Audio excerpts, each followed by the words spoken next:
The clock is ticking.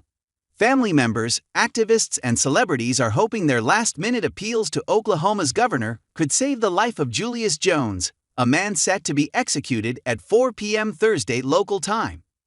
Jones, 41, was sentenced to death for the 1999 shooting death of Paul Howell in Edmond. Okla. Jones has always maintained his innocence. Attorneys fighting for his freedom say the case leading to his conviction was seriously flawed. Questions over Jones' role in Howell's murder led to Oklahoma's Pardon and Parole Board to recommend earlier this month that his death sentence be commuted to life in prison with the possibility of parole, according to KOSU. But Gov. Kevin Stitt has not acted on the recommendation.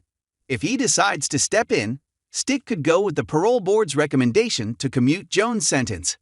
He could also delay the execution to take more time to review the case, or allow the execution to go ahead as planned. Major names like reality star Kim Kardashian West, who has become a criminal justice advocate, and Baker Mayfield, quarterback for the Cleveland Browns, are calling for justice in Jones' case.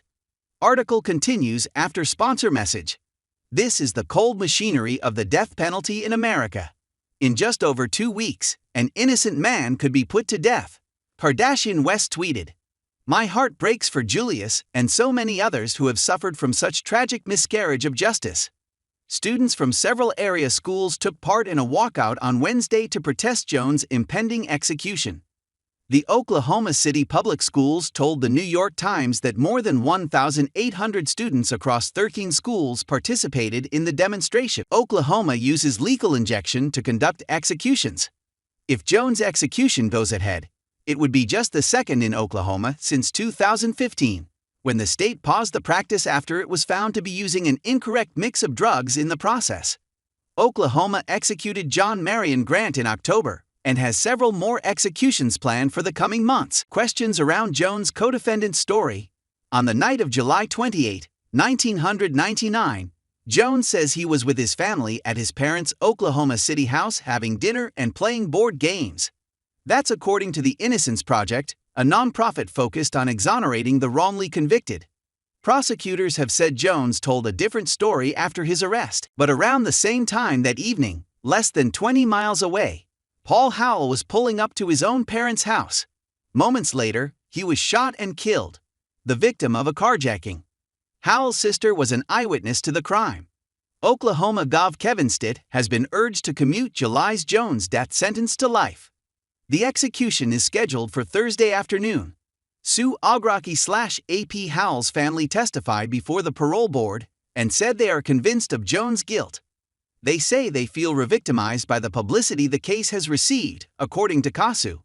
Attorneys for Jones argue there are serious problems with the case. Chris Jordan, the co-defendant in this case, and at the time of the shooting a friend of Jones, allegedly admitted to at least 3 cellmates that he was the one to kill Howell, not Jones. Prosecutors say those cellmates are not credible, according to the Associated Press. Jordan spent the night at Jones' home after Howell's murder, according to reports. When he was questioned by police, Jordan told police the gun was in Jones' parents' house. Jordan testified against Jones and received a plea agreement. He got out of prison after serving 15 years behind bars. Innocence Project points to racial bias in the Jones case. The officer who arrested Jones reportedly called him the N-word, dared him to run, and then implied he would be shot if he did. Jones repeated that story in his retelling of the case to OU Daily. At trial, 11 out of the 12 jurors were white. Research by Francis Flanagan, an associate professor in the Department of Economics at Wake Forest University, has shown that the racial makeup of a jury can have an impact on the case's outcome. Flanagan told NPR recently that data shows juries composed of more black jurors are much more likely to acquit criminal defendants across the board, both white defendants and black defendants. White men on a jury are more likely to convict black defendants and less likely to convict white defendants, he said. Race. What it means for the jury to be nearly all white in trial for Ahmaud Arbery's death. One juror reportedly referred to Jones by the N-word and suggested that he be taken out behind the courthouse and shot, the Innocence Project says.